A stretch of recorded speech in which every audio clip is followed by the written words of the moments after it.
안녕하세요. 저는 수원교구에서 본당 사목하고 있는 황재원 제노 신부입니다. 지난 2월 24일 이후에 신자분들과 함께 본당에 모여서 미사를 드릴 수 없게 되면서 어떻게 하면 본당 신자분들과 지속적인 만남을 가질 수 있을까 고민을 많이 했습니다. 지금 하고 있는 것처럼 매일매일 영상으로라도 신자분들께 인사를 드릴까 고민도 했었는데 사실 자신이 없었습니다. 그래서 포기했고요. 매일매일 본당 인터넷 카페 게시판에 강론을 준비해서 신자분들과 나누는 것으로 대신 하고 있었습니다. 그런데 저는 생각만 하고 실천에 옮기지 못했던 일들을 몇몇 후배 신부님들을 중심으로 시도하는 모습을 발견하게 됐고요. 작은 감동을 받았습니다. 특히 어떤 한 개인의 몫이 아니라 여러 신부님들이 모여서 마음을 모아서 도전한다라는 것이 너무나 감동적이었습니다. 그래서 오늘은 기생충처럼 숟가락을 한번 얹어보려고 이렇게 투고하게 되었습니다. 사순 시기에 반환점을 돌아가고 있는 사순 3주간 수요일. 오늘 이 독서와 복음의 키워드는 법규 그리고 율법입니다. 율법, 법규. 이런 단어를 들으면 어떤 이미지가 먼저 떠오르십니까? 저는 창피하게도 이런 이미지가 먼저 떠오릅니다. 아마 오늘날 많은 신자분들께서도 율법이나 법규라는 말을 들으면 그다지 긍정적인 이미지를 떠올리시기는 어려울 것 같습니다.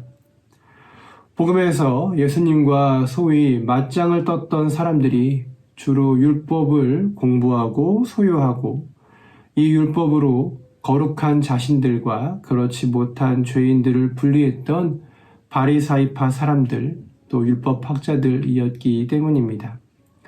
그러면 당시 사람들에게 율법은 어떤 이미지였을까? 율법을 소유했던 사람들에게 율법은 최고의 아이템 같은 법이었을 겁니다. 반대로 율법에 휘둘리던 사람들에게 율법은 하느님의 법이고 뭐고 없어졌으면 좋겠다 하는 그런 법이었을 겁니다. 그럼 그들에게 율법을 대하는 예수님의 모습은 어떻게 보였을까? 율법의 소유자들에게 뻑하면 안식일법을 어기는 예수님은 눈엣 가시 같은 존재였을 거고요.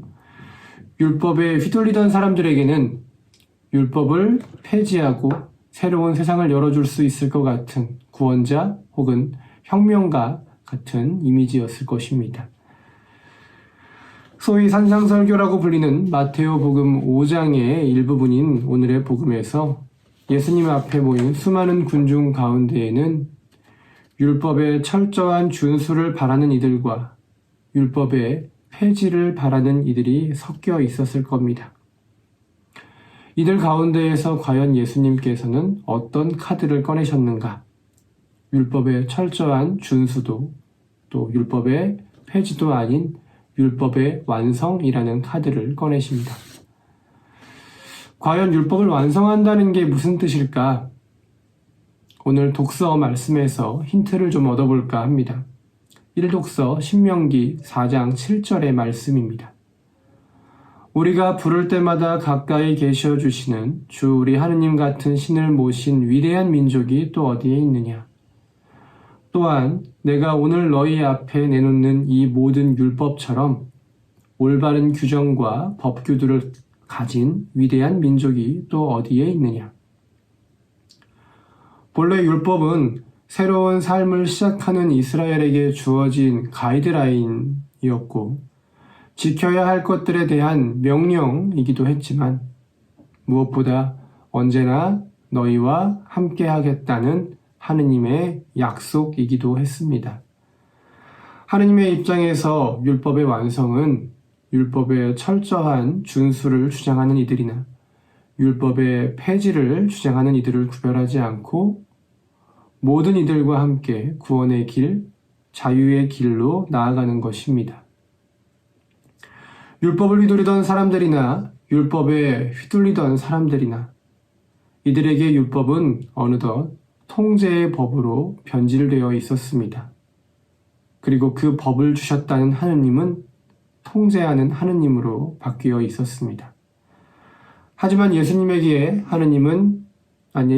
율법은 여전히 구원의 법이었고 이를 위한 동반자의 법이었습니다. 예수님에게 아버지 하느님은 동반자였습니다.